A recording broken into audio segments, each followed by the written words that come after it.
Is Dillian Whyte making a mistake taking a rematch against Alexander Povetkin? Knuckleheads, welcome to the Fighters Rep, where we give you free fights, interviews in the fight game, and fight commentary from the mind of a promoter/lawyer. You know, a lot of people are looking at this situation. A lot of them are haters, and they're saying Dillian Whyte should not step back into the ring against Alexander Povetkin. He's going to get knocked out.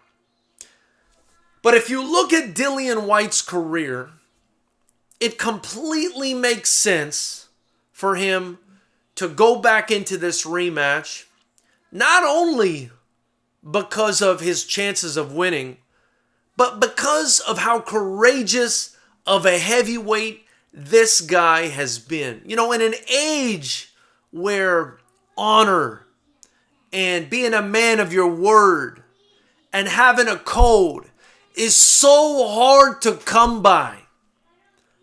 You got snitches in the mainstream, and you got fanboys all over YouTube, and you got all the weakness. It reeks for me. So in an age where you have that stench, you've got a guy in Dillian Whyte who, while Adrian Broner was here dancing around like a stripper talking about being the can man, was actually in the UK being the can man.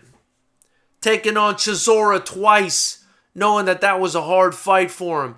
Fighting Anthony Joshua. Fighting Oscar Rivas, who beat Andy Ruiz in the amateurs, knowing it was a dangerous fight. Then taking on Alexander Povetkin. Listen, you look at this guy's resume, and you understand that this is the second best resume in heavyweight boxing, only behind Anthony Joshua. And let me tell you, I would rank Dillian Whyte's resume even over Tyson Fury's resume.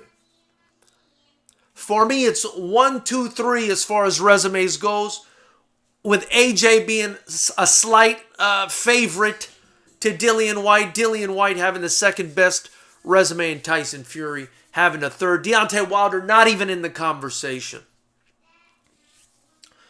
So you look at a guy who's constantly challenged himself, despite having only 6 amateur fights, stepping in there time and time again against guys who could beat him. Joseph Parker, again, the 2 Chisora fights, Povetkin, Anthony Joshua. You look at a guy and you look at a pattern like that and you say to yourself, this guy means it. This guy really does want to fight everybody.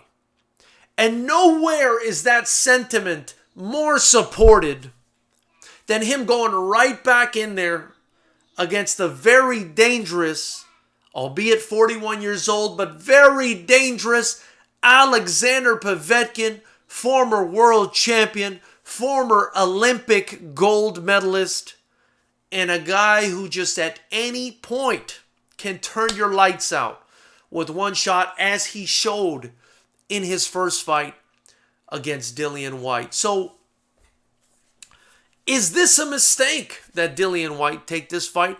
Absolutely not. When you're looking at Dillian Whyte's personality, this is what he's about. He's going to take this fight because that's the man he is. He wants to fight everybody in his path. Now, also, when we're looking at fights like this, we also have to look at it from a business standpoint. We also have to do the risk-reward analysis. You know, of course, he got knocked out in the first fight, but what were the circumstances? You know, he was winning that fight and had dropped Alexander Povetkin a couple times before being caught flush by one of the most beautifully placed uppercuts you'll ever see in your life. But up until that point, Dillian Whyte, knuckleheads, was in control of that fight.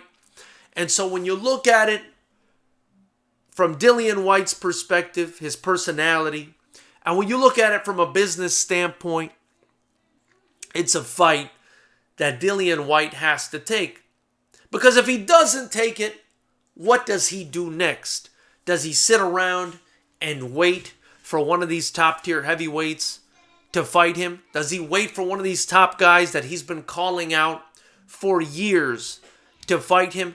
Dillian Whyte literally was a WBC mandatory or #1 contender, whatever you want to call it, for over 1,000 days and couldn't get Deontay Wilder in the ring. Dillian Whyte has been calling out Tyson Fury forever. And of course, Fury may have bigger fish to fry, especially financially speaking, but he's been calling him out. And of course, Dillian Whyte not only fought Anthony Joshua, but got knocked out and wants to rematch Anthony Joshua.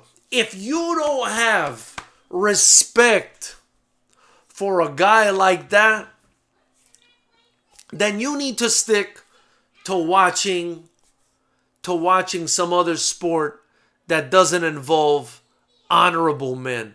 That's pretty much all I got to say about it. So I don't think Dillian Whyte taking this fight is a mistake at all. In fact, I think he wins. Does he have a chance to lose? Absolutely.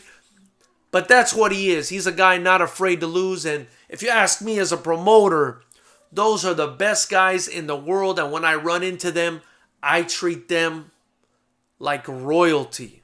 A guy willing to fight anybody and lose is a person I treat like royalty. So knuckleheads, tell me what you think. Is he making a mistake taking this fight? Or do you got respect for Dillian Whyte stepping back in there after getting knocked out by Alexander Povetkin? Knuckleheads, hit the subscribe button, the bell notification icon next to it. Join Knucklehead Nation. And if you haven't, get your Fighters Rep gear in the link below. Get your shirts, tanks, we got hoodies, we got masks. Because if you haven't, you don't know shit about the fight game. Knuckleheads, we'll talk soon.